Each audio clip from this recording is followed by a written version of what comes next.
Akhir 384. Yeay.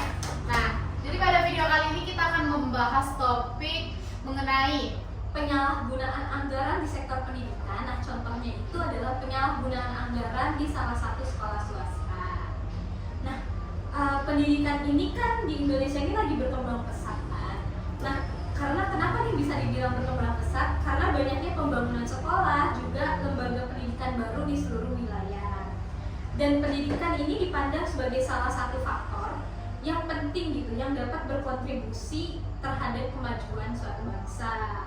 Dan pemerintah juga telah berkomitmen untuk mendedikasikan 20% anggaran pendapatan dan belanja negara atau yang biasa kita sebut dengan APBN ini untuk pendidikan guna mengembangkan sumber daya manusia yang berkualitas. Namun, meskipun anggaran pendidikan ini meningkat, efektivitas penggunaan ini seringkali tidak optimal. Infrastruktur dan fasilitas pendukung pendidikan yang layak masih sulit tersedia di beberapa tempat. Jadinya, pemerintah ini meluncurkan program BOS atau mungkin kita sebut ini bantuan operasional sekolah ya, yang dimana dana BOS ini nih sebagai upaya untuk membantu pembiayaan operasional sekolah, juga meningkatkan kualitas pelayanan dan memastikan aksesibilitas pendidikan untuk seluruh masyarakat. Oke, mungkin rekan saya Z itu membahas deskripsi awalnya ya. Jadi kita tuh juga pengen tahu kronologis latar belakangnya itu seperti apa dan bagaimana.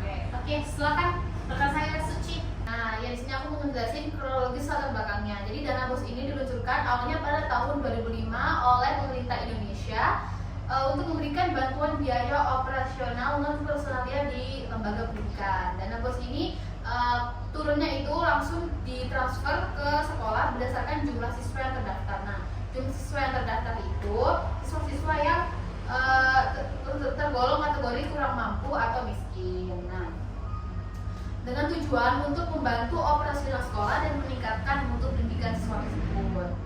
Nah, jadi sebelumnya dana BOS itu dulunya turunnya itu ditransfer langsung dari kas negara ke rekening sekolah kan. Terus sejak tahun 2010 itu dana BOS itu dialihkan melalui kas APBD. Jadi sebelum disalurkan sekolah itu dari pusat itu ke APBD dulu, pemerintah daerah, ya, anggaran pemerintah daerah baru ke sekolah. Terus pada tahun 2012 mekanisme berubah lagi. Jadi melibatkan pemerintah provinsi baru sebagai pemeran utama. Jadi langsung pemerintah provinsinya gitu loh yang ngurusin ya dana itu. Kemudian kalau tantangan implementasi BOS sendiri di sekolah-sekolah itu banyak laporan dari BPK atau Badan Pemeriksa Keuangan itu menunjukkan ketidakwajaran dalam pengelolaan dana BOS ini, seperti banyak pemotongan dana atau penyalahgunaan untuk kepentingan pribadi. Terus karena sekolah-sekolah itu kadangnya kurang transparan, jadi pemerintah juga mengawasinya itu jadi lost control gitu loh, jadi nggak bisa terlalu ngawasin itu loh, jadi gampang untuk sekolah-sekolah itu terjadinya kasus korupsi. Nah, kemudian dari data ICW Indonesia Corruption Watch itu mencatat adanya 220 kasus korupsi di sektor pendidikan antara tahun 2018 sampai tahun 2022. Dan di sini pemeran utama yang melakukan aksi penyalahgunaan itu kepala sekolah dan juga bendahara sekolah. Oke, itu mengenai kronologis latar belakangnya ya. Jadi sekarang itu kita akan mendengarkan gimana sih penjelasan yang lebih rinci atau lebih jelasnya setelah dijelasin kronologis latar belakangnya tadi. Oke, silakan Rika. Ya, jadi di sini kan tadi udah dijelasin tuh latar belakangnya seperti apa, kronologisnya seperti apa. Di sini aku lebih rincinya ke dalam kasusnya aja ya. Jadi kasus aku ambil salah satu dua kasus. Jadi di sini tuh kasusnya tentang penyelenggaraan penyalahgunaan anggaran dana BOS ya. Jadi di sini tuh satu yang pertama itu ada SMK, salah satu SMK swasta di Medan, yaitu SMK swasta Pencawan. Ya.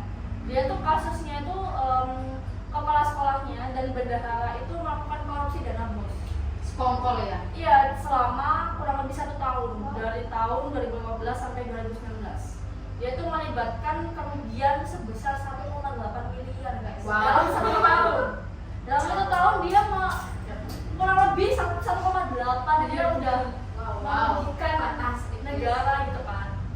Jadi contoh modusnya itu dia laporannya itu laporan keuangan dibuat secara fiktif. Jadi dia itu Pemalsuan ya? pemalsuan, benar. Dia itu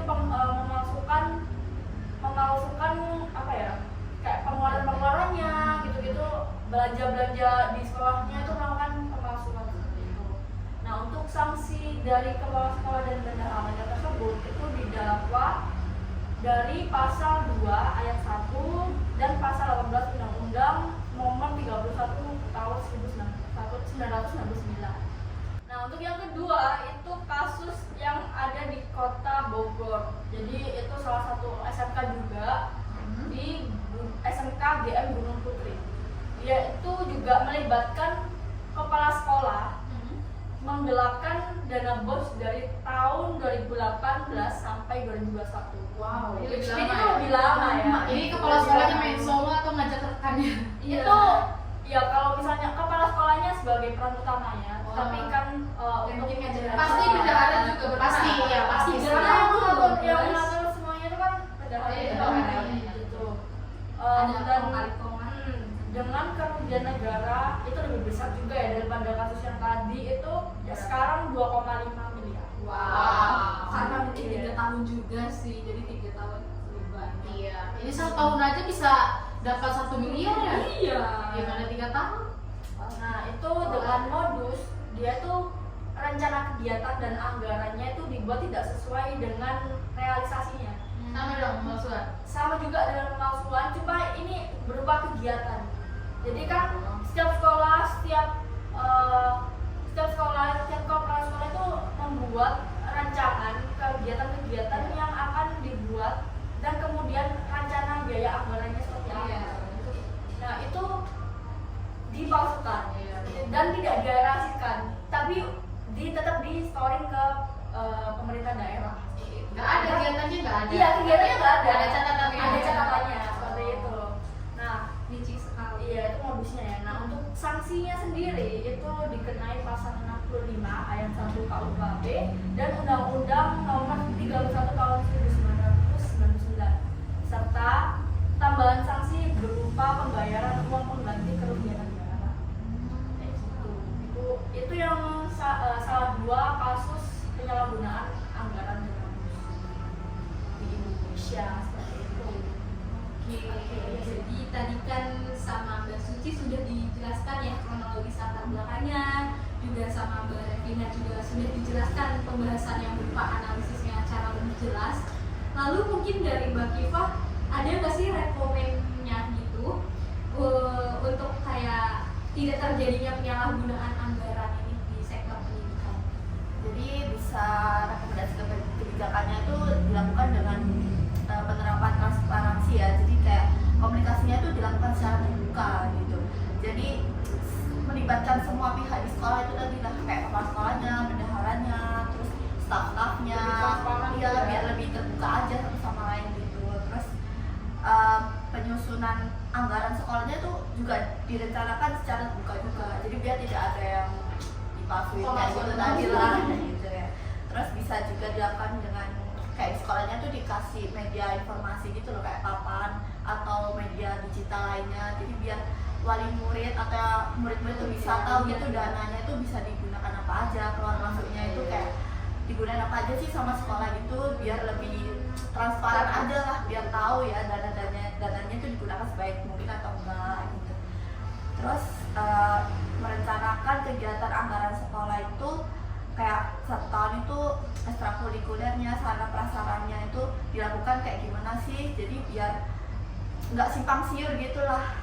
Balik lagi ke ya transparansi itu Iya, ya, iya, keterbukaannya iya. seperti apa gitu. Iya, terus kayak setiap bulan itu bisa dilakukan rapat wali murid gitu ya, biar lebih terbuka. Jadi biar wali murid itu nggak tanya-tanya sih kok anakku fasilitasnya kurang atau gimana gitu. Terus setiap rapat juga bisa lah dana BOS itu tadi dibicarain sama wali kelasnya, kayak di rapat tuh disampaikan gitu lah, sekolah ini udah kayak gini kayak gitu ya.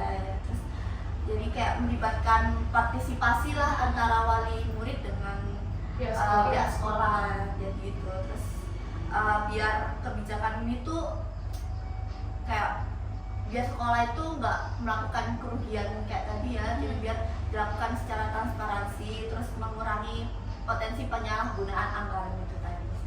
Soalnya juga bukan di sekolah doang ya yang rugi, tapi ya melainkan juga negara juga ikut rugi guys dari Benar. Korupsi ini. Seperti itu. Oke, seperti itu.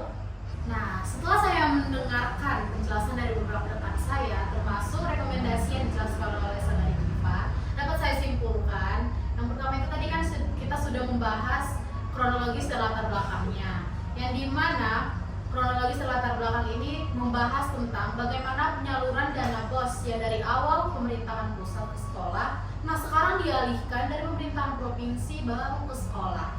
Kemudian seperti yang dijelaskan rekan saya Revina, yang menjelaskan salah 2 sekolah swasta dari Medan dan Bogor yang melakukan aksi penyalahgunaan anggaran dana BOS yang dilakukan oleh struktur paling tinggi di sekolah yang biasa dilakukan oleh kepala sekolah dan bendaharanya.